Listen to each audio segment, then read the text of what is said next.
Bom, pessoal, então, como eu estava falando com vocês, eu vou usar esse inicinho da aula para retomar o backpropagation, que alguém de vocês tinha pedido para falar de novo sobre isso. Eu concordo também, né? Depois eu estava assistindo a aula, eu achei que ficou talvez um pouco confuso na hora que eu estava explicando. Então eu refiz esse slide, coloquei um pouco mais de informação aqui e refiz também, cadê, as figuras que eu ia falar com vocês. Então, deixa eu botar aqui. Agora, onde foi que eu botei? Peraí, talvez o jeito mais fácil seria abrir por aqui.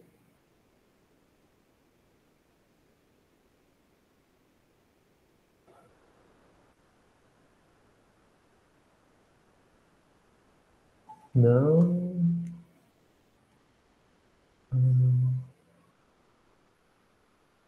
Uhum. Ah, ele só pega show, não. Como? Peraí.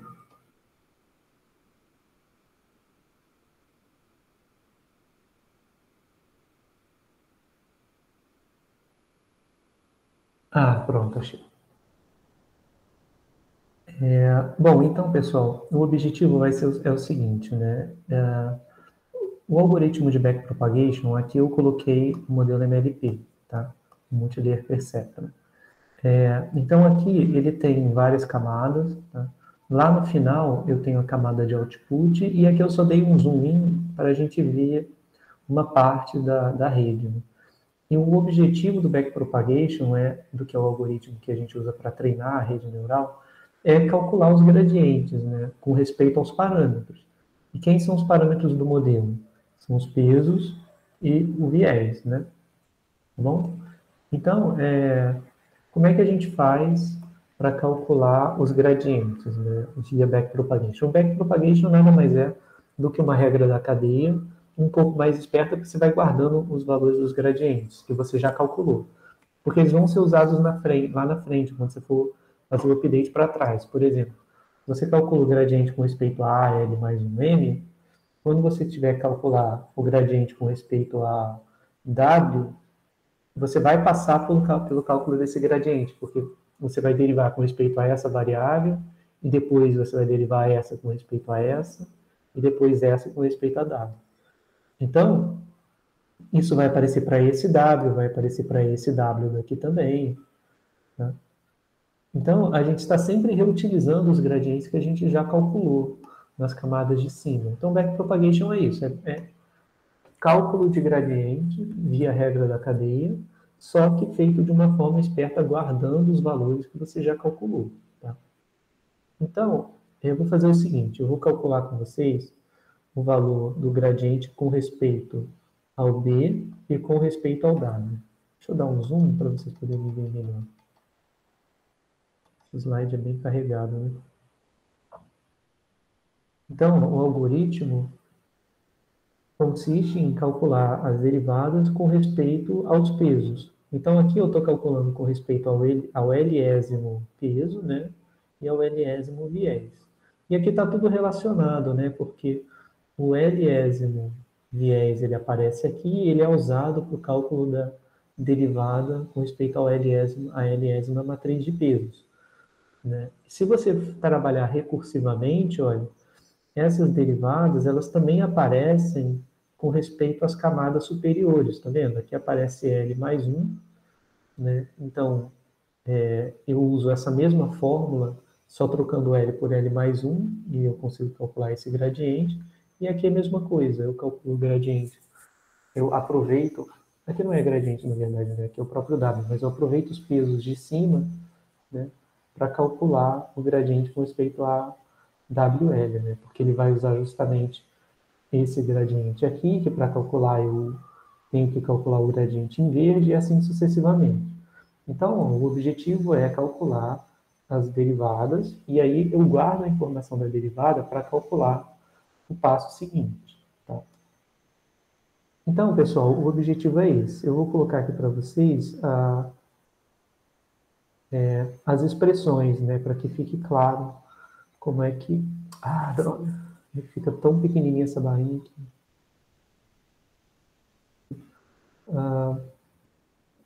Então, eu estou fazendo o seguinte, né? Nota que a gente tem um output e um input combinado para cada uma das unidades, né? Então, o output eu estou denotando por H, que é da camada escondida, então H é porque se chama hidden, né? E o A é o input combinado, né? O que é esse input combinado? Eu coloquei aqui do lado esquerdo, tá? O A, que é o input combinado, ele é a parte linear, tá vendo? Ele vai ser L, não, vai ser HL vezes WL mais 1 KM, né, onde esse somatório se dá em K, mais BM. Então, aqui, ó, o M está indexado no viés e está indexado nas colunas de W. Então, essa parte aqui nada mais é do que uma multiplicação matricial, né? Eu pego um vetor, multiplico ponto a ponto, né, por uma coluna da matriz W e depois somo todo mundo. Então, isso aqui nada mais é do que uma multiplicação matricial, tá? Só que ela está escrita dessa forma aberta, tá bom? Então, ó, e só para fixar a notação, o meu input combinado está denotado por L mais 1. Então, os pesos que chegam nele também estão indexados por L mais 1, e, né, esses inputs combinados para a camada L mais 1, eles dependem dos pesos, né, dos outputs da camada L. Então, foi o que eu coloquei aqui, ó.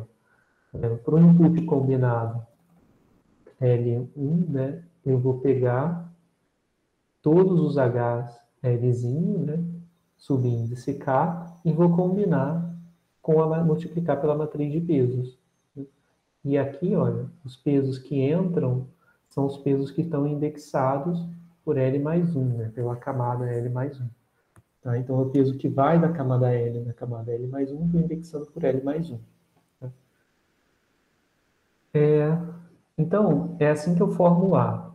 O A vai ser o somatório dos outputs da camada anterior, multiplicado pelos respectivos pesos, né, mais o viés. Aqui, se eu fizer para a camada L, né, é a mesma coisa, ó, o somatório. Aí aqui eu troquei os índices, né? Então vai ficar, mas vai dar na mesma. Então vai ficar o somatório HPL menos 1, WLPK mais BLK. Tá? Então aqui mesma coisa, mantive a consistência. Aqui eu estou indexando o input combinado por L, então eu vou indexar também os pesos por L. E eu vou usar também o output da camada anterior, então por isso tem um L-1 aqui. Né? Esse somatório, ele vai varrer todos os valores de HP, né? Todas as entradas de HP L-1, então ele vai ter uma quantidade de N L-1 termos para somar. Tá? Bom, pessoal, tem muito índice, mas eu espero que esteja relativamente claro. Né? De qualquer modo, como a gente já vem fazendo, né? A gente só precisa entender a ideia. Tá? Mas é bom a gente dar uma olhada com os detalhes para entender o que cada etapa faz.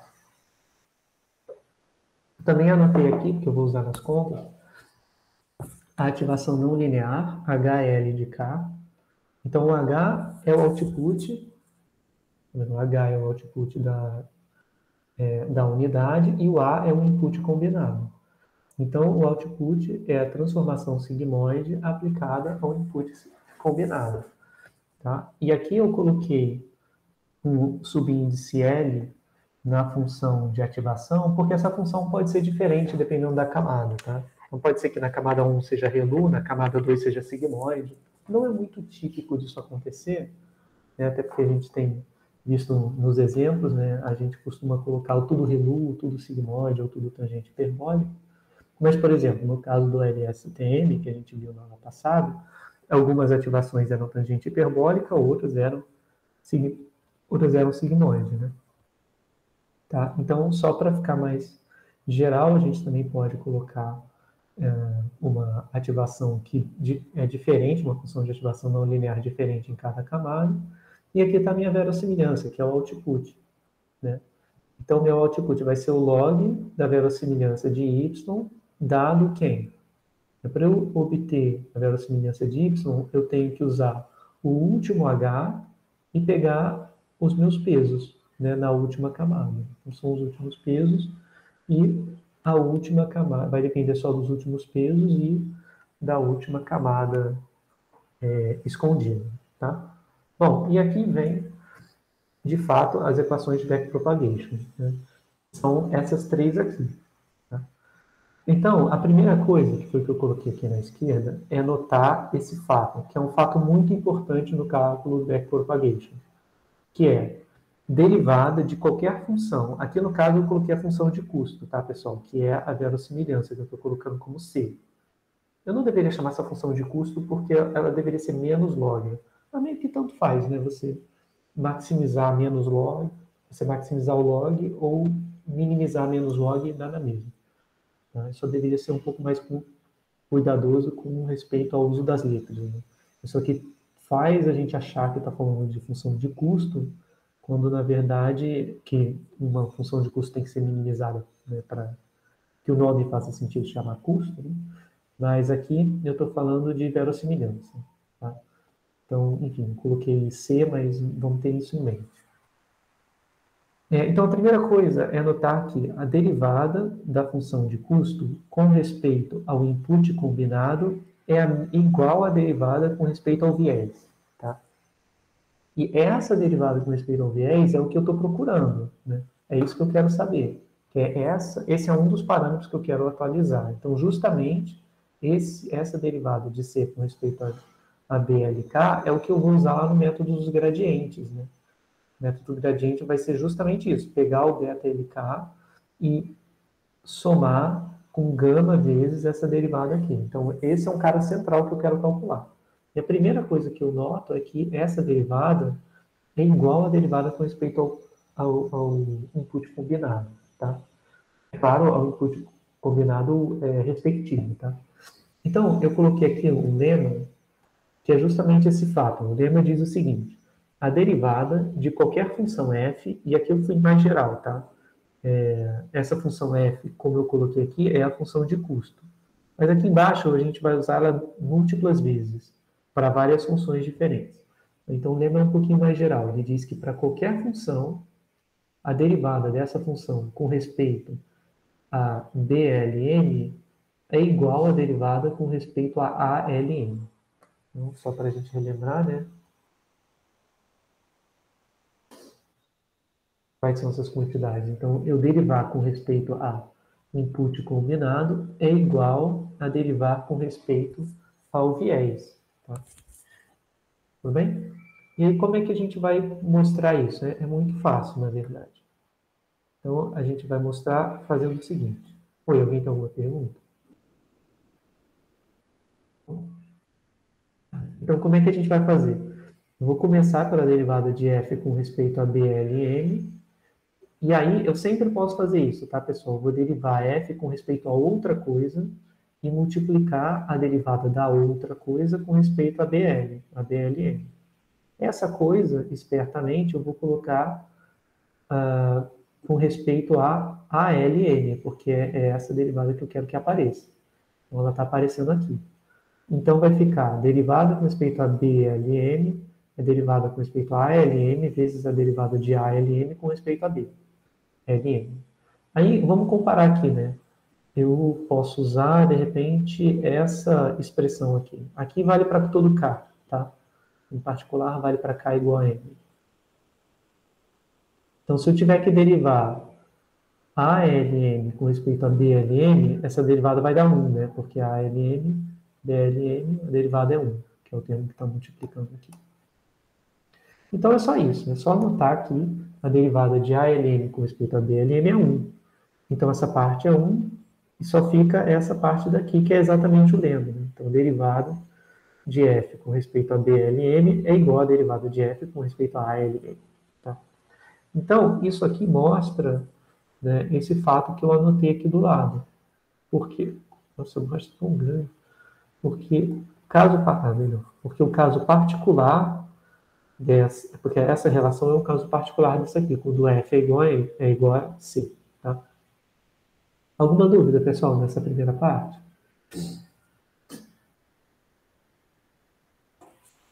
Não, né? Tranquilo. Então, vamos lá. Agora eu vou começar a fazer as contas do backpropagation. Que não vão ser muitas, tá, pessoal?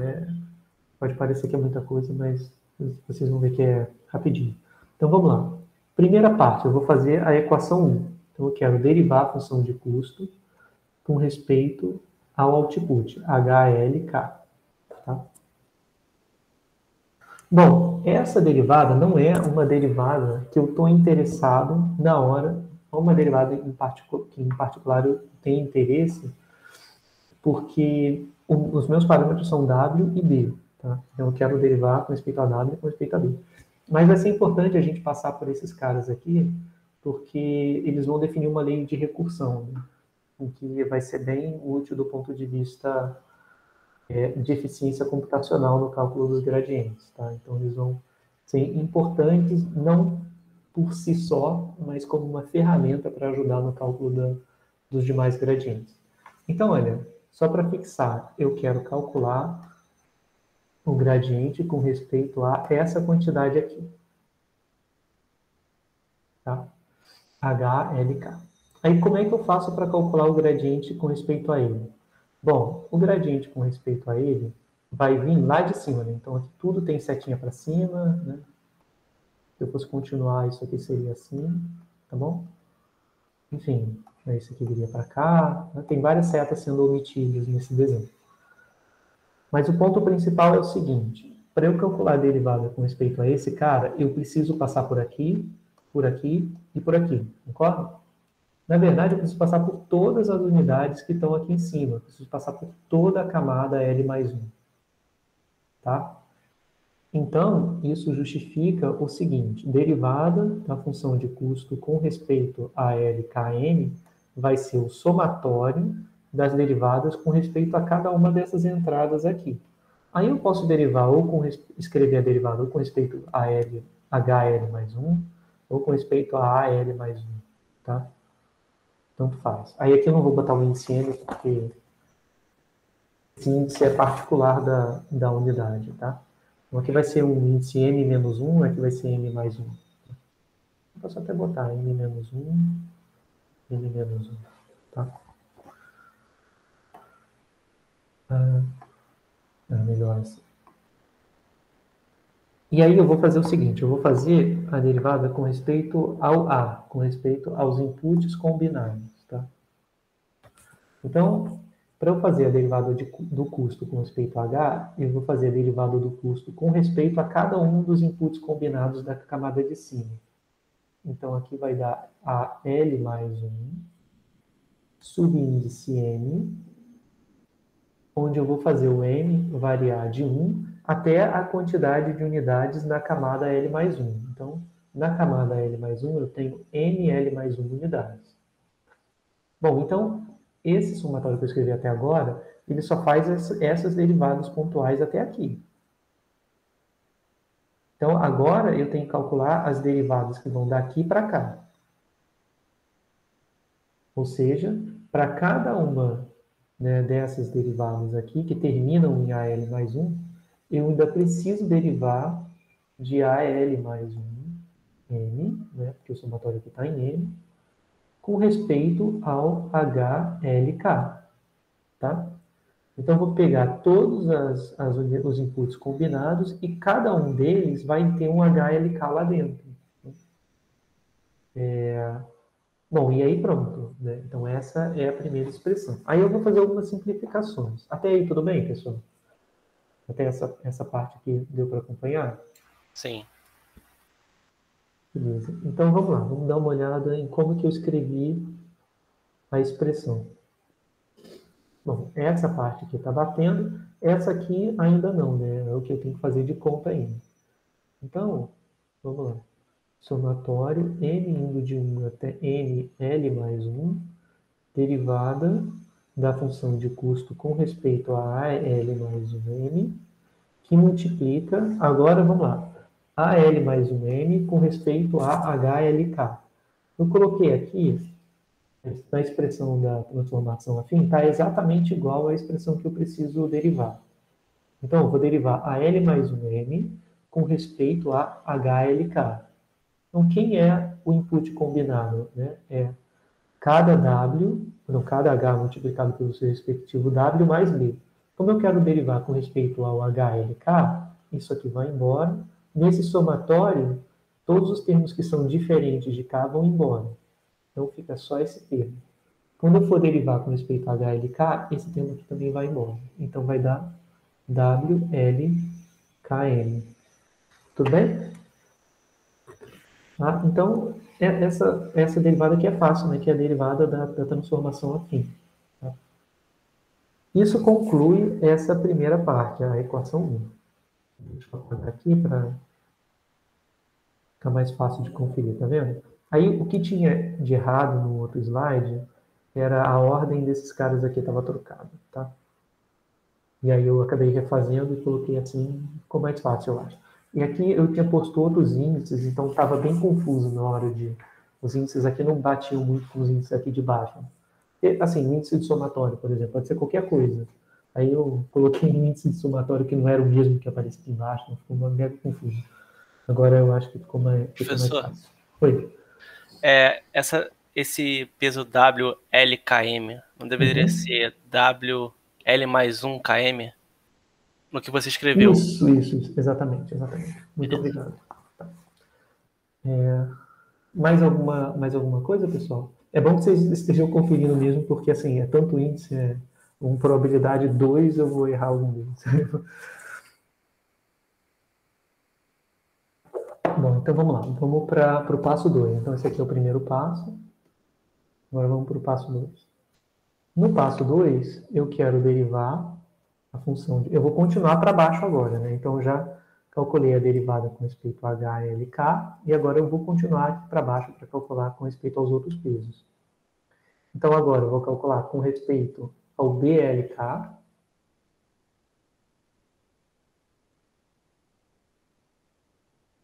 Então, com respeito ao BLK, eu tenho... Essa aqui é a derivada que eu quero calcular agora.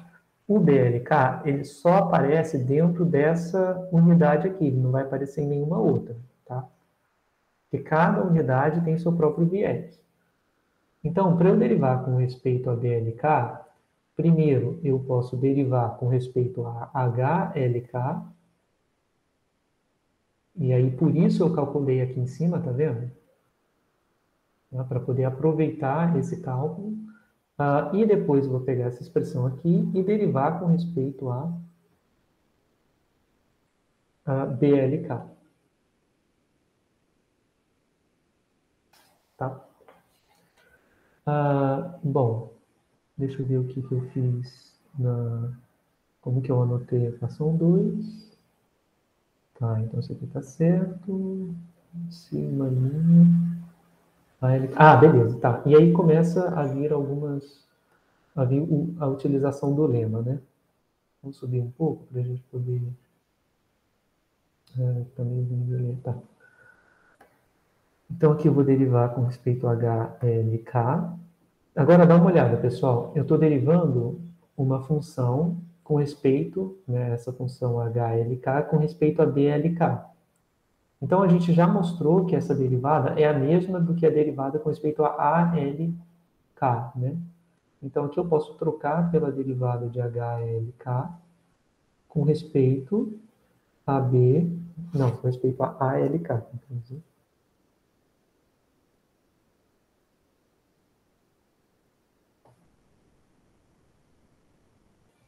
Com respeito a ALK. Tá? Bom, e agora, para eu terminar, né, eu vou manter essa derivada daqui, HLK vezes. Agora eu tenho que derivar o H com respeito ao A. Então vamos lá, vamos dar uma olhada no que é cada coisa. O H é o output e o A é o input combinado. Bom, para eu ir de input combinado para output, eu passo pela função sigmoide, não é isso? Então, a derivada desse cara com respeito a esse é a derivada da função sigmoide. Foi o que eu anotei aqui. Ó. Tá vendo? O H, que é o output, é obtido pelo input combinado aplicado dentro da função de ativação. Então, se eu derivar H com respeito a A, o resultado vai ser a derivada, né, da função sigmoide aplicada a ALK. Tá? Então, isso conclui o passo 2.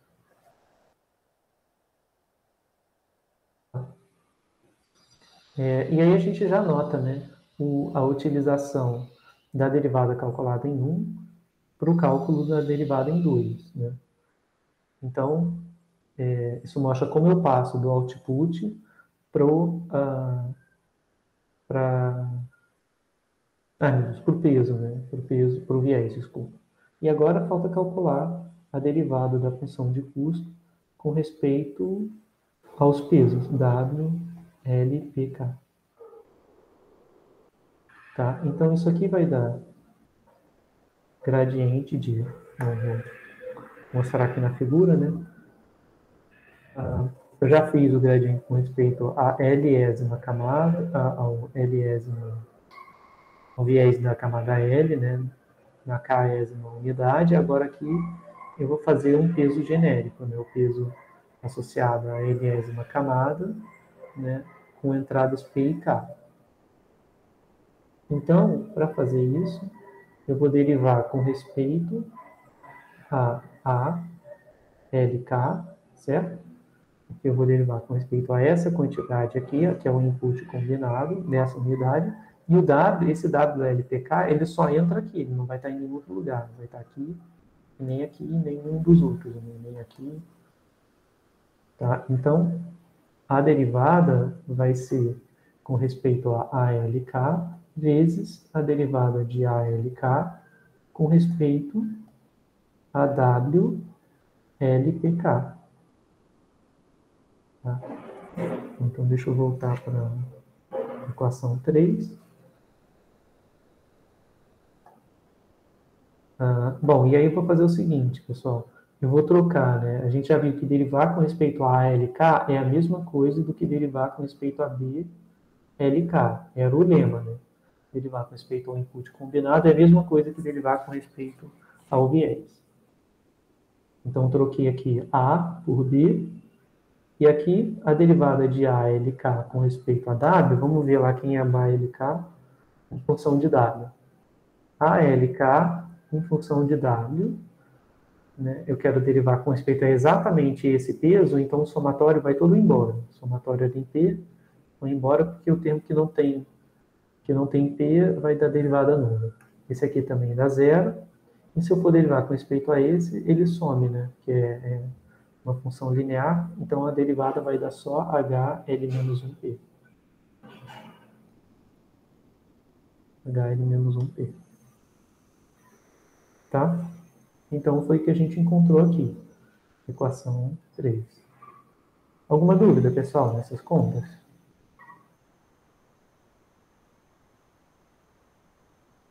Acho que o mais chato é que, assim, é muito índice, né? Meio que tem que saber com respeito ao que eu vou derivar, né? Assim, quais são as etapas intermediárias que eu vou fazer. É claro que tem várias formas. Né? Eu não preciso ficar sempre derivando com respeito ao A e depois com respeito ao W, mas é que se eu fizer desse jeito que eu coloquei aqui, é um jeito mais esperto de fazer que você aproveita o cálculo das derivadas passadas. Tá? Mas é claro, eu não sei fazer isso aqui sem olhar no papel, né? Sem olhar para esse slide. Eu só sei assim. Você gasta um tempo e descobre qual é o melhor jeito. É claro que não fui eu que fiz, né? Backpropagation está aí há, sei lá, há décadas no mínimo. Né? Mas o que se descobriu é que fazer desse jeito é a forma mais rápida. Que você aproveita gradientes que você já calculou antes para outras camadas no cálculo das camadas seguintes. Então, deixa eu só mostrar como é que ficou a equação no final, né? Eu coloquei o zoom pequeno, mas eu quero só mostrar para vocês como é que ficam as três equações para a gente poder ver como é que o algoritmo, entender como é que o algoritmo vai se comportar. Então, o que eu vou fazer? Eu vou calcular as derivadas com respeito aos outputs, né? Então, aqui no caso, eu vou fazer, isso aqui vai valer para todo L, né? E para todo K. Para todo L, para todo K e para todo P. Então, eu vou começar pegando o L igual a Lzão, e vou calcular essa derivada aqui, usando essa expressão aqui. Né? Aí eu tenho que fazer a primeira delas. Né? Essa primeira aqui eu tenho que fazer.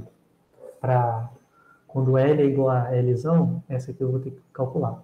Mas depois que eu fizer, eu vou ter tudo isso aqui gravado, tá vendo? Já vai estar gravado aqui. Então eu não vou precisar recalcular de novo, né? Só eu vou aproveitar esses gradientes que eu já calculei nas camadas anteriores. Então, eu vou fazer o gradiente com respeito a H, depois eu vou usar o gradiente com respeito ao H, que é o output, e vou corrigir através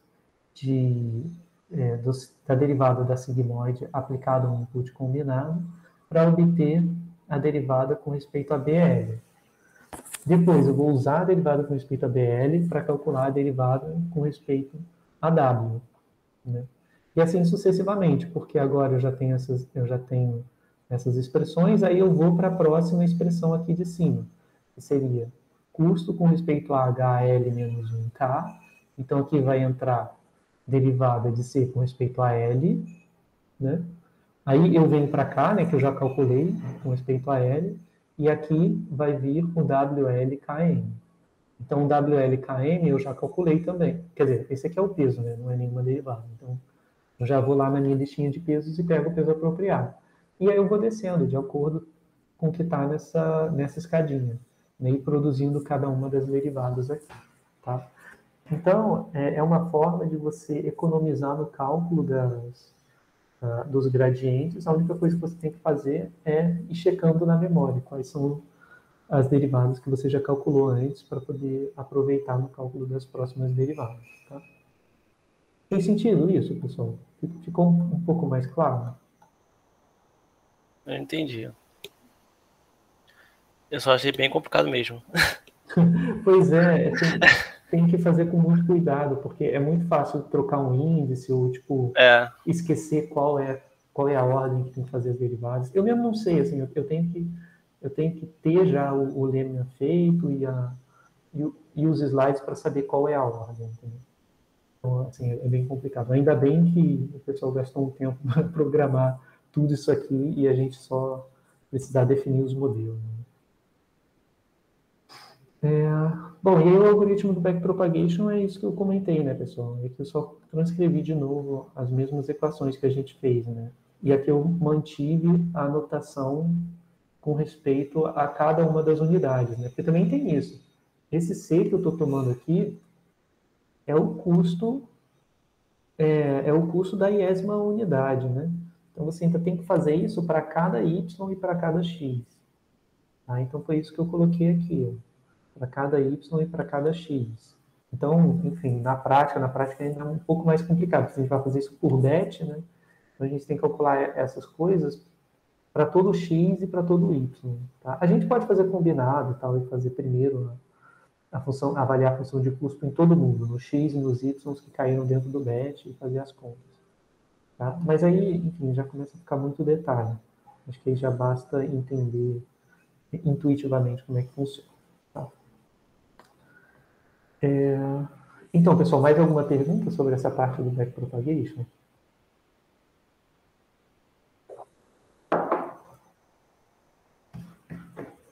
Bom, então vamos lá, vamos voltar para o ponto em que a gente parou na aula passada.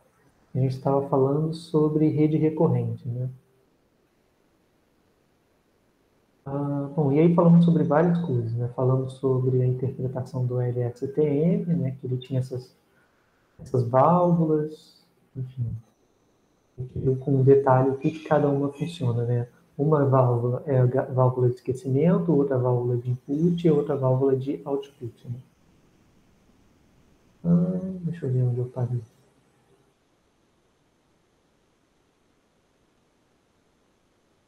Sim, aí eu tinha parado nessa parte, né? Aqui onde eu botei a arquitetura geral das redes neurais recorrentes. Então, eu vou fazer o seguinte, aí, da última aula até agora, eu incluí mais alguns slides para a gente entender de forma mais clara, né, o que é essa parte do Word Embeddings, que a gente viu muito pouco, né? Então, vamos só relembrar qual que era o conceito. O conceito do embedding de palavras... Não sei aqui. Ah, ele copiou igual. Deixa eu abrir uma janela nova.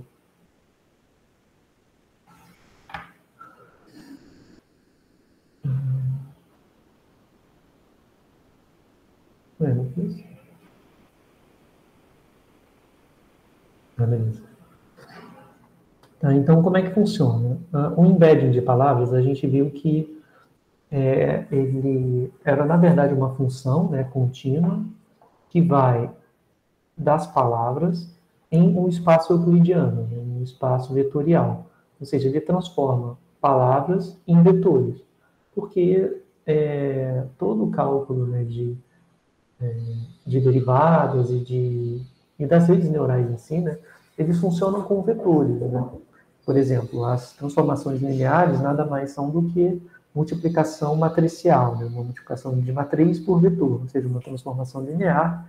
Em cima dela você aplica as suas ativações, que também são funções de ativação pontuais, né, em cada entrada dos vetores, e assim sucessivamente. Ou seja, toda a álgebra desses modelos se baseia em vetores. E a ideia do Word Embeddings é exatamente essa, pegar palavras e transformar essas palavras em vetores, né?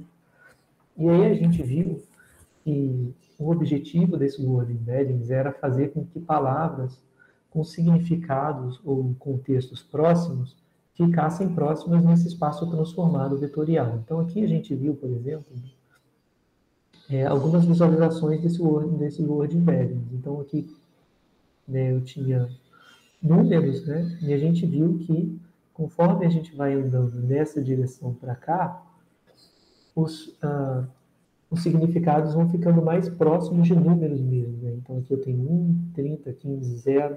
Para cá eu tenho números escritos por extenso, né? Até que aqui eu começo a ter conceitos relacionados a números, né? São conceitos um pouco mais abstratos. Com few, several, order, many, some. Então são palavras, né, da língua inglesa que estão relacionadas com números, mas não são números em si. Então é nesse sentido que o embedding de palavras ele fornece uma transformação contínua das palavras num espaço onde palavras similares estão próximas umas das outras. Né? E aqui a gente viu que, por exemplo, né, a gente tem palavras do tipo minister, leader, president, chairman, que têm significados parecidos. Né? Não são sinônimos, mas o conceito comum entre elas é um conceito razoavelmente claro, né? De liderança, né? De repente, cargos, né? Cargos públicos ou cargos dentro de uma empresa. Tá? Aqui eu acho que é interessante, né? Até porque assim, a gente tem, né, executivo, trader, analyst, chief, head. Então dá para ver essa relação de hierarquia, né? Enfim, e aí a gente até deu uma olhada nesse link, que é o que tem o Word Embeddings completo, né? E aí, aonde a gente quiser focar para olhar o embedding de palavras, a gente vê relações diferentes, né? Relações das mais variadas entre as palavras. E a ideia é a seguinte, né? Como que a gente constrói essas transformações? Né? Então aqui a gente vai ver um pouco mais de detalhe, tá? A gente não vai ver formalmente, com a definição mais completa, né, de como que faz, mas a gente vai entender melhor a intuição por trás. Né? Então, só relembrando, né, como é que a gente faz para treinar esse tipo de embedding? A gente vai treinar no sentido de, a gente vai treinar com o que a gente chama de skip grams, que é a noção de usar palavras próximas. Então, a gente faz o seguinte, a gente primeiro coloca um tamanho de janela, aqui eu coloquei tamanho 2 para ilustrar. Eu não, né? Na verdade é o tutorial do TensorFlow. Tá? Então aqui a gente vai A gente vai considerar a princípio uma janela de tamanho 2, só para exemplificar. Então, o que isso significa? Isso significa que eu vou ter como posso dizer, palavra-chave, né? E aí eu vou considerar palavras a uma distância de 2 palavras dela. Então, aqui eu considero road, considero wide, considero in e considero the. Então, isso vai gerar quatro observações. Eu sei que shimmered está ligado com a palavra wide, com a palavra road, com a palavra in e com a palavra the. Então, isso aqui gera 4 observações para a minha base de dados. Então, só de eu olhar a janela de tamanho 2 com essa palavra-chave, eu já tenho 4 observações. Tá? E aí tem um ponto, né, que é importante notar, que nem sempre eu vou conseguir usar todo o tamanho da janela. Se a palavra estiver no início do texto, eu não vou conseguir, por exemplo, como é o caso do wide aqui. Então, eu não tenho 2 palavras para a esquerda do wide, só tenho uma.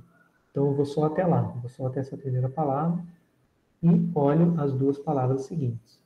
Então, isso aqui me dá uma organização wide the, wide road, wide shimmered. Então, beleza, né? Ele entendeu que rodovias, né, costumam ser largas, né? Ou então que uma característica possível para as rodovias é serem largas, né, serem compridas. E aí a ideia é essa, é passar para cada palavra do texto, obter esses skipgrams aqui, e aí, a partir deles, colocar eles dentro do modelo. Então é como se isso aqui fosse o meu x1, esse par fosse o meu x2, esse par fosse o meu x3, e assim sucessivamente, até cobrir todas as palavras. Só por aí, pessoal, já dá para ter uma noção de que esse é um modelo absurdamente imenso, né? Porque pensa nisso dentro de um texto. Um texto ele já tem milhares, sei lá, centenas de milhares de palavras, dependendo, né, do tamanho do texto que você está analisando.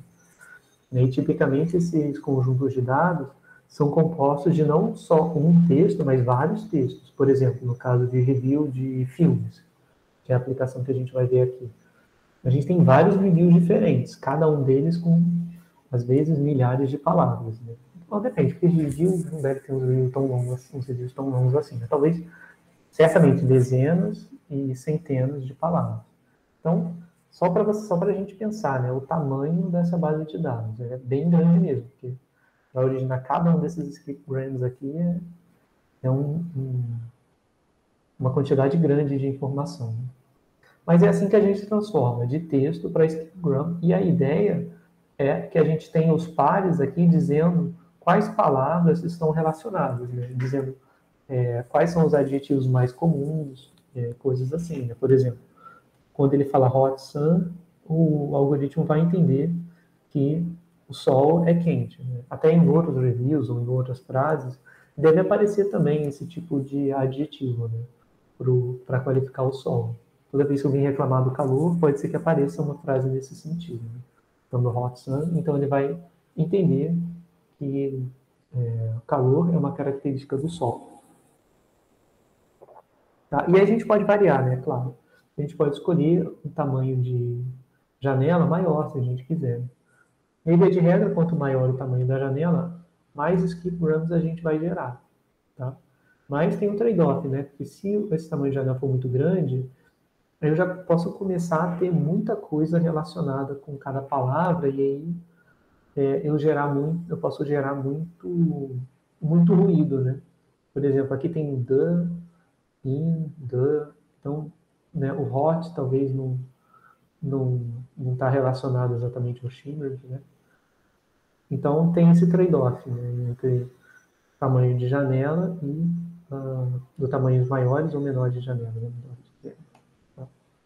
Então, esse é um parâmetro do modelo, um hiperparâmetro, na verdade. Né? A gente não vai aprender qual é o melhor tamanho de janela, mas sim escolher um tamanho e seguir adiante.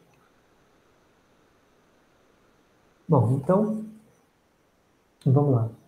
E aí, como é que funciona, pessoal, o modelo em si, né? O WordVec? Bom, o WordVec vai funcionar da seguinte forma. Eu vou colocar Eu não estou usando essa janela aqui do lado, deixa eu maximizar, que eu acho que também.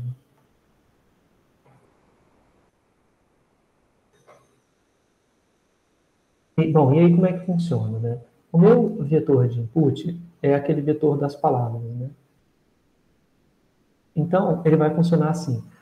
No meu skipgram, eu tenho sempre duas palavras, né? Uma do lado da outra. Então, eu vou colocar aqui como exemplo sun e hot. Então, a primeira palavra que vai aparecer é esse aqui, ele está relacionado à palavra sun. Então, isso aqui eu tenho que ver esse vetor de inputs como sendo o vetor do tamanho do vocabulário, do tamanho da quantidade de palavras que eu tenho na língua inglesa, no caso, que aqui o exemplo é inglês, né? Tá? Então, é claro que a gente sempre pode fazer corte, né, nas palavras. Mas, e aí considerar, de repente, só as 10.000 palavras mais frequentes, enfim, tem várias possibilidades aí, né, de ação. Tá? Então, aqui, isso aqui equivaleria a um sun, e aqui no final eu teria a palavra hot. Tá? Só para a gente ficar no exemplo que tinha anteriormente. Tá? Então, cada um dessas palavras, aqui é o output e aqui é o input. Então, o input é a palavra da esquerda, que é o sun, que é essa palavra central, né? E o output é a palavra que está naquele particular skipgram que você considerou, que no caso aqui é o hot. Então, output entra nessa parte aqui do final, e o input entra aqui. Então, esse aqui está indicando qual é a palavra que você está tomando. E como é que funciona a rede? A rede funciona assim, eu vou pegar esse vetor de inputs e eu vou multiplicar pela matriz de pesos W1, como um MLP usual. Tá? Então, quando eu fizer a multiplicação desse input pela matriz W1, o que eu vou obter vai ser a minha camada, né, de neurônios lineares. Então, aqui não tem nenhum tipo de ativação não linear, não, tá, pessoal? Então, aqui eu coloco, no caso, o que o autor colocou foram 300 neurônios. Né? Então, eu vou fazer essa multiplicação matricial. Se eu estou olhando esse vetor de input como vetor coluna, então eu estou multiplicando ele aqui, ó, pelo W. Certo? Então, estou multiplicando ele assim pelo zero, e aí esse W vai ter 300 colunas. Tá? Eu também posso ver esse input como sendo um vetor na horizontal. E aí, se eu pegar esse vetor e multiplicar por W1, o que eu estou fazendo é selecionando uma linha de W1. Tá? Então, o ponto-chave é que, é claro que aí vai depender de como você quer definir, tá, pessoal? Mas, na prática, é a mesma coisa. Tá? Você pode definir como a multiplicação sendo linha pela matriz ou matriz pela coluna, né? Aí vai mudar a interpretação do W, vai ficar aqui uma interpretação de transposta, né? Que era linha vai virar coluna e assim sucessivamente. Mas o ponto-chave dessa multiplicação por vetores assim, que é tudo zero em um lugar, por uma matriz, é que essa multiplicação vai selecionar a coluna ou a linha da matriz. Se for uma multiplicação do vetor linha pela matriz, ele vai selecionar a linha de W1. Se for multiplicação por coluna, ele vai selecionar a coluna de W1. Então, essa primeira parte, o que ela está fazendo é olhando a linha, vamos padronizar, e essa seja, vamos supor que essa seja a configuração, multiplicação vetor linha pela matriz W1. Tá? Então, sendo assim, o que eu vou fazer? Essa multiplicação está selecionando a linha de W1 que ele vai pegar. Né? E essa linha tem 300 colunas. Então, aqui é o que está sendo denotado como os meus 300 neurônios. Aqui está escrito 300 neurônios. Então, aqui estão os meus 300 neurônios. Tá? Então, esse aqui é o meu input no meu espaço vetorial. E agora, no final, né, para eu conseguir colocar o meu vetor de output, o meu output, né, a minha palavra output, que é o hot, eu tenho que fazer uma outra multiplicação matricial.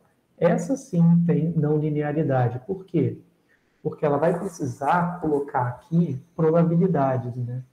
Nessas bolinhas. Então, isso aqui é a probabilidade associada à palavra 1, essa é a probabilidade associada à palavra 2, essa é a probabilidade associada à palavra 3, e essa é a probabilidade associada à última palavra do vocabulário, que eu estou denotando como V grande. Tá? Aqui, no caso, ele tem 10.000 neurônios.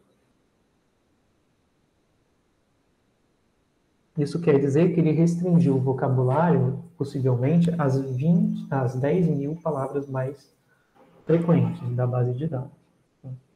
Então, como isso tem que retornar um vetor de probabilidades para que eu consiga amostrar, né, ter quais são as palavras mais prováveis de estarem relacionadas com a palavra sun, eu tenho que ter como output uma softmax. Tá? E aí, pessoal, aí tem aqui os exemplos, né? Esse P1 está associado com a palavra abandon, que provavelmente é a primeira palavra do conjunto de dados, por isso está aqui em cima. Aí depois ability, able, zone. Então, o que tem mais probabilidade de estar relacionado ao solo? Abandon? Provavelmente não. Ability? Não sei. Acho que não. Able? Não sei. Zone? Não sei. Hot provavelmente vai ser uma palavra que tem alta probabilidade de estar associada ao solo.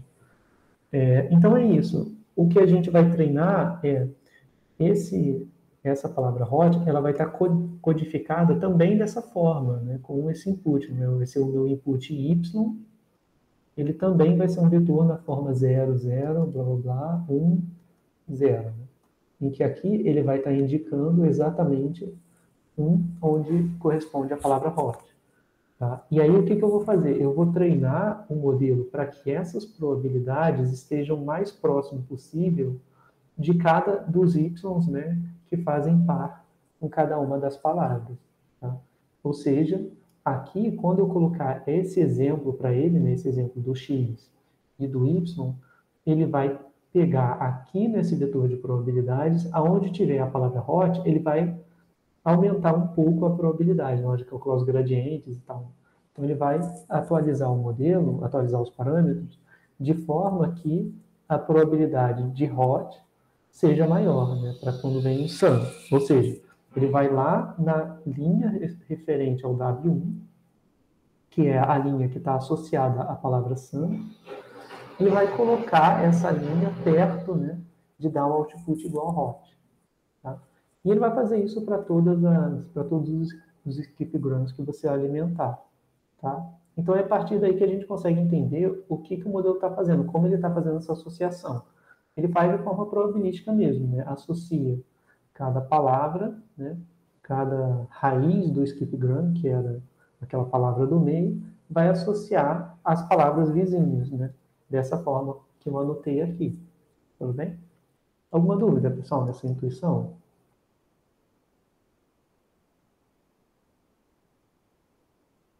Por enquanto, tranquilo. Tá? Bom, beleza. Então, ó, aí aqui eu coloquei mais uns slides, mas eles só ilustram coisas que eu falei, né? Por exemplo, que essa multiplicação de vetor linha por matriz, ela vai selecionar a coluna. Então, aqui ele selecionou a coluna 3, porque... Não, a coluna 3, não. A coluna 4, a linha 4, porque a quarta entrada era igual a 1. Tá?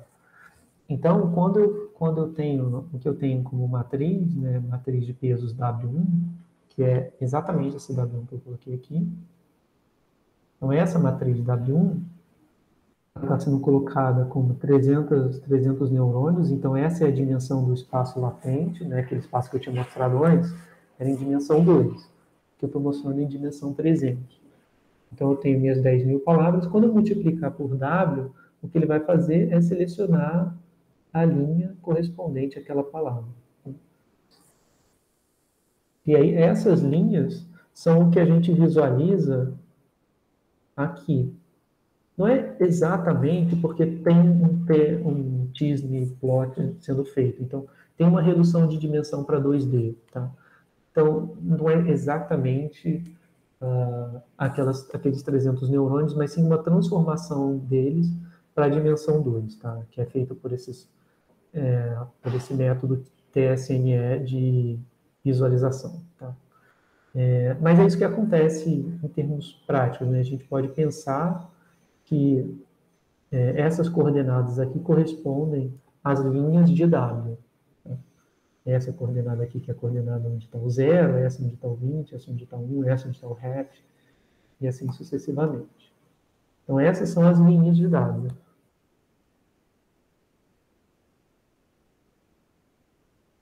Bom, e o output, né? O output eu coloquei aqui em forma talvez um pouco mais explícita, né? Mas é bem da forma com que eu falei, né? Pega aqui esse y como sendo x, né? E aqui y. Então, eu tenho x, y, né? E eu vou colocar o vetor, no caso, né, que eu peguei isso de lugares diferentes. Então, aqui ele está usando a palavra ants, né, de formiga. Então, ele selecionou o vetor de palavra, né, o vetor associado à palavra formiga, que é uma daquelas linhas de W, uma dessas aqui, a linha correspondente, né, à palavra formiga. E aí, o que ele vai fazer? Ele vai multiplicar, né, pelos pesos que estão relacionados a cada uma das palavras. Então, por exemplo, se ele quer saber se carro é uma palavra provável de estar relacionada com a palavra formiga, então ele vai fazer calcular esse softmax com respeito à palavra carro, que é uma dessas unidades aqui. Uma dessas aqui corresponde à palavra carro. Tá? E ele vai comparar, né? Ele vai ver, quando ele fizer todos os pesos que estão entrando aqui, os pesos que entram aqui correspondem, aí tem que pensar, ou a coluna ou a linha de W2, né? Depende de como você escreve a multiplicação matricial. Então, o que ele vai fazer? Ele vai pegar os vetores lá, o vetor lá de W2, que relaciona com o carro, e vai construir via softmax, né? Ele vai fazer a combinação das 300 features daqui com as 300 features daqui, né? Da segunda matriz W2, que é essa daqui. Então, essa daqui é a W2, e ele vai combinar o W1, que é o azul, com o W2. Quando ele fizer essa multiplicação, né, essa multiplicação vai resultar em x, e aí, perdão pelo abuso de notação, que não é o mesmo x daqui, mas sim essa linha correspondente aqui a comum. Enfim, depende, né, pessoal? Acho que aqui a gente convencionou chamar de linha, né? Então tem que botar assim. E aqui a gente tem em comum. Então, o x que ele está colocando aqui, esse x em branco, ele é o W1 vezes o W2, né, que é a multiplicação matricial mesmo, então não tem que fazer nada.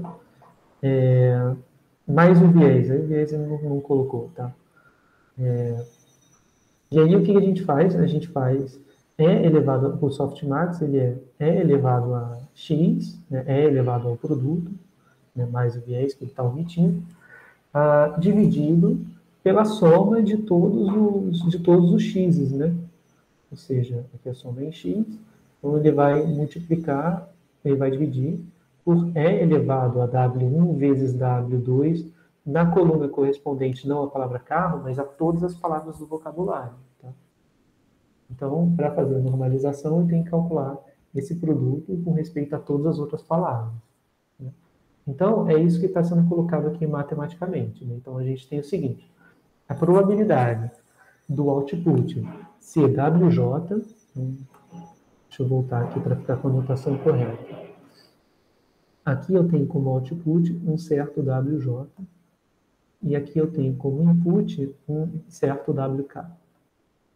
Então, ó, a probabilidade do output ser WJ, dado que o input é WK, vai ser o H de W aplicado a WJ, né? O H aplicado a WJ seria essa transformação aqui, que está o H, essa transformação aplicada ao W, aplicada ao WJ, dividido pelo somatório em K de todos os outputs de todas as palavras. Tá? Quando você faz isso, aí o que você tem é exatamente o softmax. Tá? Alguma dúvida, pessoal, nessa parte? Então, assim, é uma rede MLP usual que a gente está acostumado a ver. Né? A sacada é como transformar as minhas palavras, um texto, né, que a princípio ele não tem, né, a ordem das palavras, elas não têm nada supervisionado aqui, não é um problema de regressão originalmente, mas você transforma o problema, que é o conteúdo do texto, em pares ordenados, né, para passar como base, e aí você tem input e output, né, onde você quer aprender, dado um input, dado uma palavra wide, quais são as outras palavras que têm mais chance de aparecerem próximas à palavra wide. Né? Fazendo isso, o que você está ensinando à máquina, né, quais palavras podem ser qualificadas com esse adjetivo wide. Né? Então, assim, é uma ideia bem bacana, eu acho, né? E usa um modelo que é relativamente simples no contexto de redes neurais, né? É um MLP normal, um MLP usual, até mais simples, porque ele usa só neurônios lineares, não tem nem função de ativação não linear acontecendo aqui. A única ativação não linear é essa aqui do final, e vai gerar o softmax lá para fazer a correspondência de input com output. Então, essa é a ideia, pessoal, do Word2Vec. Então, aqui você vai ter o vetor transformado das palavras. Então, é aqui que fica aquela representação que eu tinha mostrado para vocês anteriormente, das palavras transformadas em vetores. Bom, e agora vamos voltar para a arquitetura geral nas análises de sentimento, que são o seguinte, né? Para a gente relembrar do problema. Então, a gente tinha um problema de review de filme, né? Em que a gente tem o conteúdo do review em si, né? That was a great movie. Então, esse é o input. E como output, a gente tem a classificação, tá? O modelo é anotado, supervisionado, no sentido de que ele sabe, né, no conjunto de treino, a gente tem acesso à informação, né, anotada por um ser humano de que se trata de um review positivo ou de que se trata de um review negativo, tá? Isso vem da base lá do IMDb, então eu não sei exatamente como eles fazem essa anotação, mas eu acho que, por exemplo, pelo Rotten Tomatoes, tem a própria pessoa que escreve o review, ela mesma pode classificar como sendo um review bom ou ruim, eu acho. Né? Não sei se, acho que a própria pessoa dá uma nota ou algo assim, e aí, se tiver uma nota associada, é só colocar um ponto de corte que você consegue fazer a anotação. Tá? Se o IMDb tiver, tipo, sei lá, um botãozinho de like, um botãozinho de dislike, basta você olhar os reviews e ver quantos like, se teve like naquela pessoa que escreveu o review, então review positivo. Se tem dislike, né, se a pessoa anotou que ela não gostou, então isso vem anotado também no review dela. Então a gente tem essas duas informações. Qual é o conteúdo do review e qual é a classificação, se é 0 ou se é 1, né, se indicando se é um review positivo ou negativo. E as etapas são as etapas que a gente falou anteriormente. Né, vetorização dos textos, então essa parte vai só transformar as palavras em números, mas esses números não têm interpretação matemática. Por exemplo, o 5 não está mais próximo do 3 do que o 120, possivelmente. Né? Não existe relação de ordem aqui, é só uma relação que transforma a palavra em um número, mas, enfim, esse número a gente não consegue fazer conta de forma razoável com ele. Né? O resultado das contas não vai dizer nada. Para a gente para a gente conseguir fazer conta de uma forma que faça sentido, a gente precisa passar por um embedding, né? Que é essa parte de transformar palavras em vetores. Então, isso que acontece nessa etapa do embedding. E aí, o embedding, pessoal, a gente passa pela rede recorrente, né? Que era aquela ideia. Então, aqui estão os inputs da rede recorrente. E aqui tem as nossas unidades, digamos, LSTM, né? Cada uma dessas. Então, essas unidades, elas pegam como input o output da unidade anterior e um input, né, que é a palavra do texto. Então, ele vai relacionar o was com o conteúdo que saiu da última camada LSTM. E cada bloco desse, todos esses blocos têm os mesmos parâmetros. Né? Dentro dessa LSTM tem o mesmo valor de parâmetros para essa daqui também, que é o mesmo valor para cá, e assim sucessivamente. Tá? E precisa ser o mesmo valor, pessoal, porque a gente precisa ser capaz de generalizar. Tá? Primeiro, a gente não sabe qual vai ser o tamanho do input, qual vai ser o tamanho do review, quantas palavras vai ter aquele review em particular, a gente não sabe isso. Então, a gente precisa que todos os parâmetros estejam contidos em um bloquinho e a gente só replica esse bloco várias vezes. Então, mesmo que aqui eu tenho um review de 20 mil palavras e um outro review de 3 ou 4 palavras, eu vou usar o mesmo bloquinho para passar por todo o review, tá? Por o review inteiro. E aí, no final, eu combino a informação dessa rede em um único valor, e esse valor é usado para fazer a classificação, se é um review positivo ou se é um review negativo. Tá? Então, essa aqui é a arquitetura geral. E aí, pessoal, coloquei só mais alguns slides com alguns detalhes, né? Então, tem alguns passos que são os seguintes, né?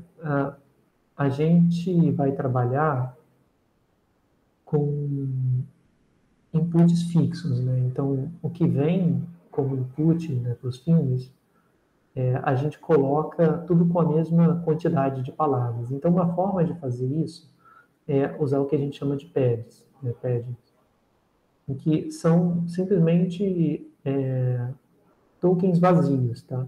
Então, se eu tiver um review que é só isso, o worst movie ever, então o que eu vou fazer eu vou completar o resto das palavras com palavra inútil, né? Palavra sem significado, para que todas tenham o mesmo tamanho. Né?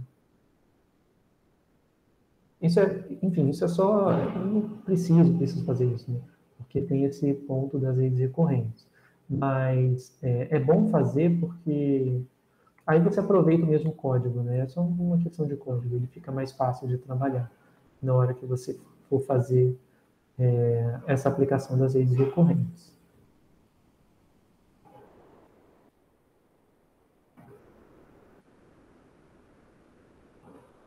Então, aqui, o que acontece é a separação, né, das palavras que formam um filme. This movie is a great movie. Então, beleza. Aí, passando por esse bucket que ele chama, né, ele cria as diferentes palavras.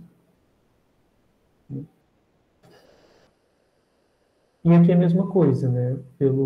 Se ele for fazer um baldezinho com 6 palavras, então aqui ele vai pegar uma frase, uma parte de uma frase, e vai separar em 6 palavras. Se ele quiser fazer em 4, né? Então se ele tiver que transformar essa sequência de 3 palavras, né, passando por o tamanho 4, ele vai ter que completar com uma palavra que é inútil, né? Uma palavra criada só para completar 4 posições. Né? Então, aqui está a representação de forma mais completa, né? Com as duas etapas, de tokenização e de embedding. Então, olha o que acontece. Ele vai colocar aqui a enumeração das palavras de acordo com a ordem em que elas aparecem. Então, diz a primeira palavra recebe o token 1, movie a segunda, is a great movie again, né? Movie de novo.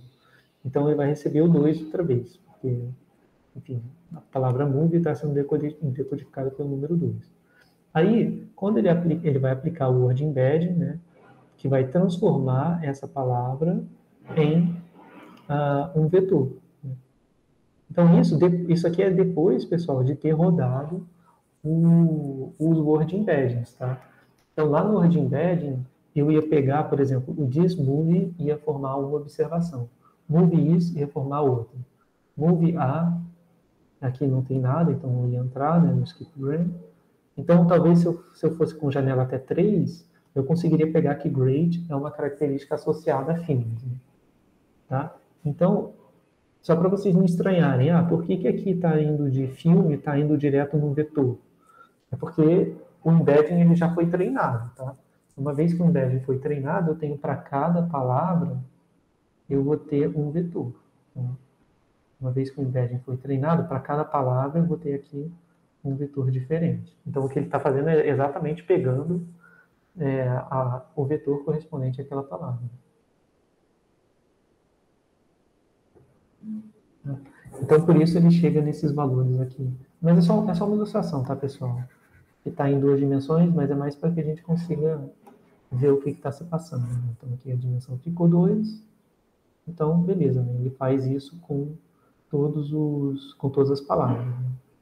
Né? Enquanto que aqui, se ele quiser usar frases de tamanho 4, e a frase for essa daqui, então ele vai ter que criar essa palavra aqui, que é uma palavra inventada, ela vai receber como um índice, tipicamente um número 0, ou qualquer outro número que não corresponda a nenhuma outra palavra, e o embedding um embedding que não tem significado. Então aqui ele colocou como 00, mas podia ser qualquer outra coisa. Tá? Bom, deixa eu mostrar então para vocês, pessoal, aqui terminou essa parte teórica, eu queria mostrar para vocês o código, né, que a gente pode usar para rodar esses modelos. Deixa eu entrar no meu Drive.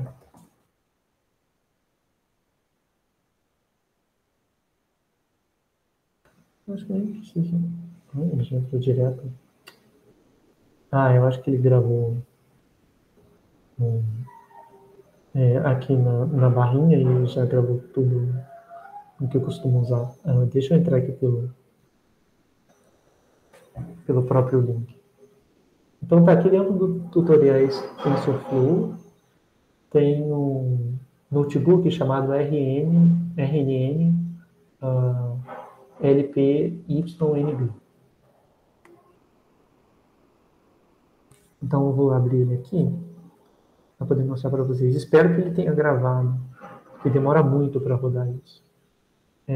Então, pessoal, aqui eu coloquei esse exemplo, né, que usa a base do IMDb para reviews de filmes. Então, aqui dá para pegar a base de dados. Tá? Então, se vocês vierem aqui, dá para baixar, tá? Mas eu já fiz, isso é uma base muito grande.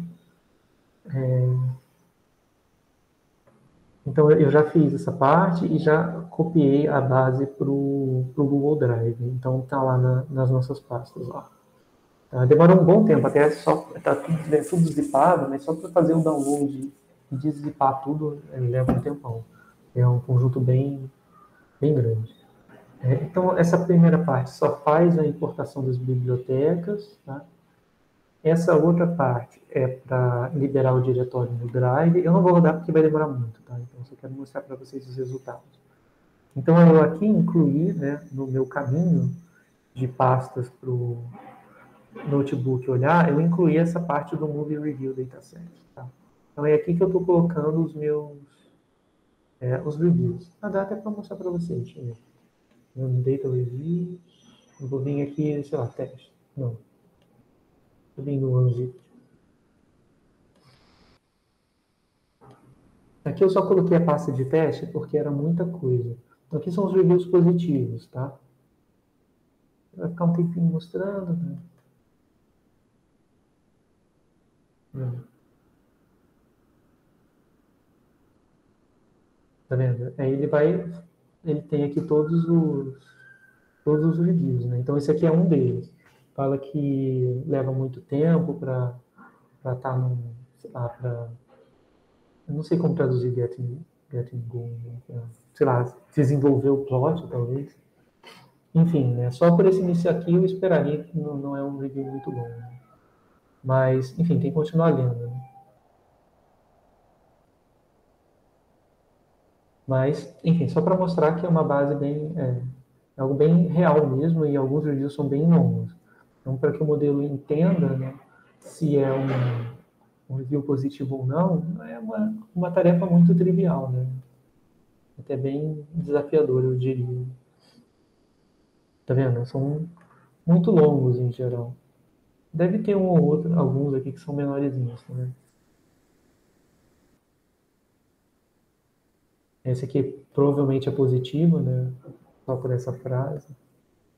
Enfim. Então aqui tem todos os TXT, tá? São muitos, né? Não se enganem pelo tamanho da barrinha, só porque ele não carrega. Ele não carrega tudo. Aí à medida que eu vou descendo, aí a barrinha vai diminuindo. Mas são milhares de reviews aqui. Então tá, vamos voltar. Bom, essa parte de pré-processamento é a parte que ele vai preparar os diretórios. Enfim, tem algumas coisinhas que acontecem aqui, por exemplo. Eu tenho que tirar esse BR barra, não sei o que é um caractere que indica quebra de linha, né?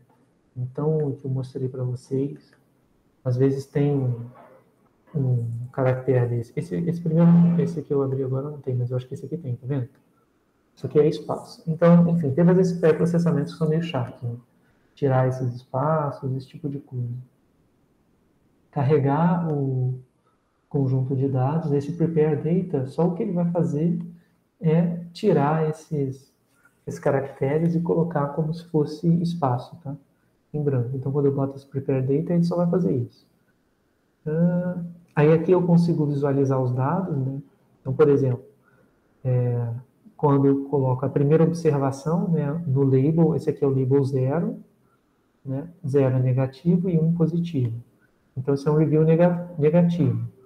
E aí ele vai colocar, né, no text batch, vai vir o conteúdo do texto, então aqui tem o review, My housemate and I purchased the video, blá blá blá. Rollerblade 7, caramba. Enfim, ele vai estar reclamando que o filme é muito ruim, né? Então é um review negativo. Bom, e aí vem a parte de criar realmente a rede recorrente, né? E, assim, em termos de código, pessoal, é bem simples, porque está tudo feito nessas linhas aqui, tá? Então, surpreendentemente, é simples de escrever o código, porque o Keras ele faz a maior parte do trabalho, ele já tem as camadas que fazem tudo, né? Então, aqui, ó, a primeira camada, que é dos inputs, ela vai receber os dados como strings, que são os dados de texto que eu mostrei aqui, tá vendo? Que são aqui as palavras em si. E aqui entra a vetorização do texto, tá? Então ela vai processar a string que vem antes, né? E aí cada inteiro vai representar um token. O max tokens vai ser o número máximo, né, dos tokens mais frequentes. Então ele só está usando 1000 palavras, tá? Se eu aumentar isso aqui, ele vai demorar ainda mais para rodar, porque ele já demora um bom tempo. Demora tipo umas 2 horas, 3 horas, né, para rodar tudo. Principalmente o que demora, essa parte aqui demora bastante. Enfim, já poderia guardar pré-processado, né? Eu acho que seria melhor. Mas, enfim, eu rodaria bem mais rápido se não tivesse que pré-processar toda vez. Mas sei lá, né? Não me preocupei muito em termos de eficiência. Mas aqui você regula quantas palavras você vai querer usar como tamanho máximo. Né? Bom, e aí a gente cria a vetorização, né? Cadê? O que mais?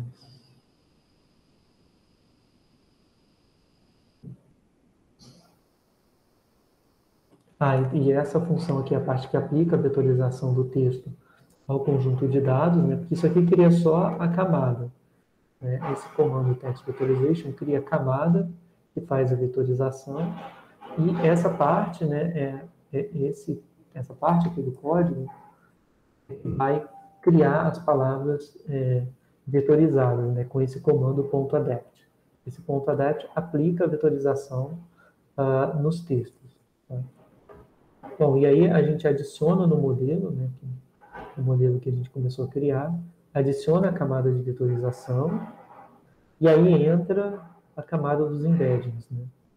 Então aqui o comando é model add embedding max tokens e o 128. Tá?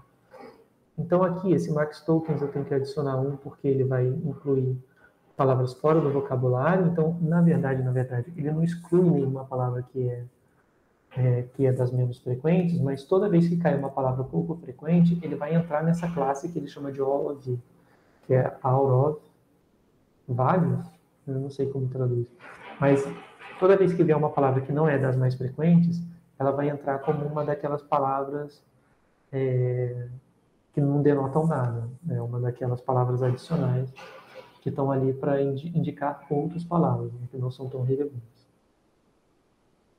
Bom, e aí tem o LSTM, né, em que o que entra aqui no LSTM é o tamanho do batch. Né? Então, aqui, na verdade, é um batch de tamanho 64. No final tem a camada ReLU, e o output é a camada densa com ativação sigmoide, porque eu vou ter só duas camadas, né? Eu vou ter só duas camadas densas. Eu vou ter dois outputs, né? O output de bom ou ruim. Bom, e aí quando a gente treina um modelo, que eu não vou treinar aqui, mas leva um bom tempo. Né? Não, na verdade, o treinamento em si não leva tanto tempo, ele é até rapidinho. O que leva mais tempo é esse pré-processamento todo aqui e criar ele. Né? Mas aí no final a gente consegue uma acurácia até boa, né, de 90%. Ih, será que deu.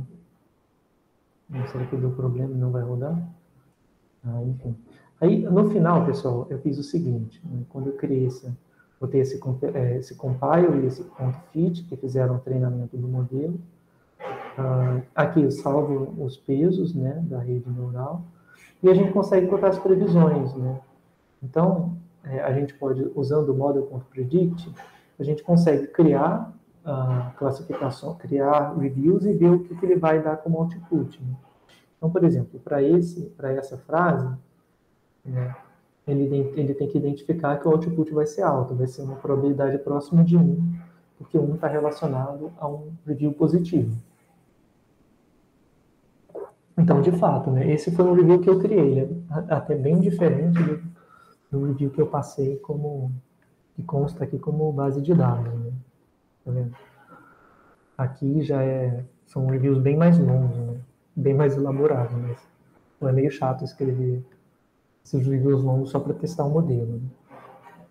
Mas a gente precisa ter isso em mente, essas frases são muito diferentes do que o modelo está vendo. Aí aqui coloquei mais alguns, né, de reviews ruins. Então, todos eles vão daqui até aqui, com probabilidades bem baixas. Tá? Então, quanto mais próximo de zero, zero diz respeito à probabilidade de não ser um review bom, ou seja, ser um review ruim. E todos esses aqui são ruins, né? Such an awful movie, act was terrible, raw, just bad. Enfim. E aí, uma coisa que é interessante, talvez seja um pouco de interpretar demais, né? As saídas. Quando eu considero as palavras soltas, as frases soltas, por exemplo, esse aqui é um primeiro review, tá? Antes da vírgula. Esse aqui é um segundo review que eu entrei, mas eu posso entrar com vários e aí ele vai fazer as previsões para mim, para cada um deles. Então, quando eu entro só com uma frase, só com essa frase such an awful movie, eu tenho menos informação de que o filme é ruim, né? Então, a probabilidade de ser igual a zero fica um pouco maior, tá vendo? Essa aqui é a probabilidade associada a essa frase que tem esse review que tem 3 sentenças dizendo que o filme é ruim. Enquanto que cada uma dessas é uma sentença só. Então ele meio que fica... Aqui ele tem mais certeza de que o filme é ruim mesmo. Se a pessoa insistiu em ficar falando que o filme era bem ruim. Bom, e aí ainda tem uns pontos, né, que é sempre interessante a gente investigar e mostram que, de repente, a gente deveria treinar o modelo por mais épocas ou algo assim, porque ele nem sempre consegue identificar reviews ruins e reviews bons. Aqui eu coloquei um exemplo, né, que eu acho até curioso. Quando a gente coloca assim, the movie was not good, there were no good aspects that could highlight, blá blá blá. Então esse é um review claramente ruim, né? Mas esse é um pouco mais desafiador. Por quê? Porque eu tenho uma palavra associada, que sozinha ela está associada a reviews bons, né, reviews positivos, né, porque é a palavra bom. Mas ela é seguida pela palavra não, né? Então isso torna essa palavra aqui uma palavra negativa, né, para o modelo. Então, isso é um pouco mais desafiador, né? E esse not good também. Porque o modelo precisa entender que quando vem um não, a palavra seguinte, ela muda, né, ela vai mudar o sentido das probabilidades, ela vai tornar com que a probabilidade de seja um bom filme seja mais baixa, né, porque é um não associado a uma palavra que sozinho, né, em frases afirmativas, está associada a reviews bons, né, reviews positivos. Então, esse é um caso mais desafiador, porque o modelo precisa entender que o não, né, muda o sentido de se o review é positivo ou negativo. E nesse ponto é onde o modelo tem mais chance de dar problema, né, de prever errado. Aqui ele não fica muito certo, né? Ele continua prevendo que o modelo que é um review ruim, mas a probabilidade, né, a nota de corte aqui está bem perto do 0,5, 0,49. Tá? Aqui, quando eu considero... Aí começa a acontecer algumas coisas até mais engraçadas, né? Então, se eu mantenho a primeira frase, mas troco essa aqui por very bad, aí olha o efeito de trocar essa frase por um very bad, sozinho. Ele já ficou muito mais certo de que é um review ruim. Né? Eu acho que, aí talvez eu esteja super interpretando, né? Eu acho que é porque aqui ele não tem mais essa negação, né? Ele tem uma afirmação de que é muito ruim. Enquanto que nesse caso ele erra. Ele vai dizer que o filme que é um review positivo. Eu acho que ele faz isso porque eu não tenho nenhuma outra frase que seja afirmando que o filme é ruim, né? Sem negar que o filme é bom. Entende? Tem uma diferença linguística aí. Quer dizer, linguisticamente talvez seja equivalente, mas a diferença é na presença das palavras. Né? Então, esse caso, quando eu tiro o very bad aqui do final, o modelo já erra, né? Ele já não consegue dizer. Eu acho, e aí sou eu interpretando, né, que o que acontece é isso, né, que eu tirei uma frase afirmativa dizendo que o filme era ruim e aí o modelo não soube mais. Né? Acho que ele não é muito bom em identificar negações. Talvez treinando por mais tempo funcione melhor, ou mudando alguns hiperparâmetros, mas aí é tentativa e erro. Né? E essa aqui, que é uma frase bem parecida com a anterior, né? Eu só botei um arrow aqui no final, mas não está alterando muito a probabilidade. Então, faz sentido, né? No sentido de que são views parecidos, mas ele não consegue classificar corretamente. Tá? Bom, e aí, pessoal, é uma coisa mais de ficar brincando e tentando, né, ver o que acontece. Eu acho que eu vou terminar a aula por agora, e se vocês tiverem qualquer dúvida, podem aproveitar esses últimos minutinhos para a gente tirar as dúvidas de vocês. Mas eu recomendo que depois vocês deem uma olhada nesse código e até coloquem para rodar na máquina de vocês. Né? De repente, coloca para rodar quando não estiverem usando o computador, porque vai levar algumas horas para terminar de rodar. Só para ver se vocês chegam em resultados similares. Né? De repente, aumentar a quantidade de epochs ajuda, né, a ver a acurácia, para ver se melhora. Porque aqui está 90%, né? No conjunto de treino, que foi o que eu usei. Então,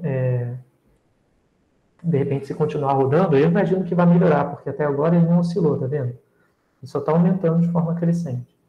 Ele só está aumentando, mas sem ter oscilações, né, na acurácia. Então, talvez rodasse mais 10 épocas, rodasse 20, 30, ele chegasse em uma classificação melhor e não cometeria esses erros aqui embaixo, tá bom? Bom, pessoal, para hoje era isso que eu tinha. Ficou alguma Professor, eu dúvida? só queria falar com você rapidinho sobre sim, a claro. sobreposição, que o meu coordenador precisa só de um e-mail. Eu cheguei a mandar, mas eu não sei se você viu. É verdade. Eu vi, mas eu esqueci. Quem é o seu coordenador? Desculpa. Quem é o seu É coordenador? o Ney, que eu sou de atuária. Beleza. Professor, no caso, eu tô na mesma situação. Eu mandei um e-mail pro senhor, o senhor chegou a mandar um e-mail pro coordenador? Não. Vou mandar para você também. Você é da... Eu sou da estatística. Tá.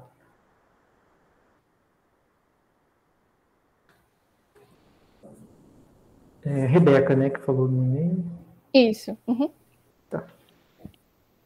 Na estatística, o coordenador da graduação é o Abanto, acho que é da pós, né? É o Ralph, isso, Ralph. Beleza, então vou falar com o Ralph também. Mais alguém, pessoal, está na mesma situação? Não? Tá, então eu vou ver isso. Eu vou mandar, terminando aqui, eu vou mandar e-mail para eles avisando, tá? Mas para mim não tem problema sobre a posição de horário. É só ter certeza de que vocês conseguem assistir as aulas depois que eu coloco a gravação. Mas eu acho que é de boa, né? Uhum. Mandaram uma pergunta no chat, professor. Ah, não apareceu. Tem essa boninha. Desculpa, Marina. Eu estou devendo as notas das listas. Eu achei que eu fosse conseguir corrigir nesse fim de semana. Eu não sei. Eu quero não demorar para fazer isso, até porque eu já estou devendo para vocês isso há muito tempo, né? Eu não sei quando eu vou conseguir corrigir. Eu espero que nesse fim de semana dê para fazer isso. Porque no próximo fim de semana eu começo a dar aula no próximo fim de semana eu começo a dar aula na pós. Então, eu não sei. Eu acho que eu vou conseguir começar a corrigir na quinta-feira as listas. Mas aí eu vou ver até onde eu consigo ir no fim de semana. Mas, enfim, minha meta inicial é ver se eu consigo terminar a lista 1 até o fim de semana, e depois na semana seguinte eu passo para a lista 2 e assim sucessivamente. O trabalho final também, você já tem uma previsão, professor, de para quando vai ser? Eu vou colocar lá para o final do curso. Então, eu comecei a redigir ele aqui, mas eu não terminei ainda. Então, eu devo terminar aí até quinta-feira também e já mando para vocês. Mas vai ser coisa simples, eu não quero botar nada muito complicado, até porque a gente está chegando no final. Mas é isso. Aí eu coloco a data certinha para vocês, tá? Tá bom, obrigada. Mais alguma coisa, pessoal?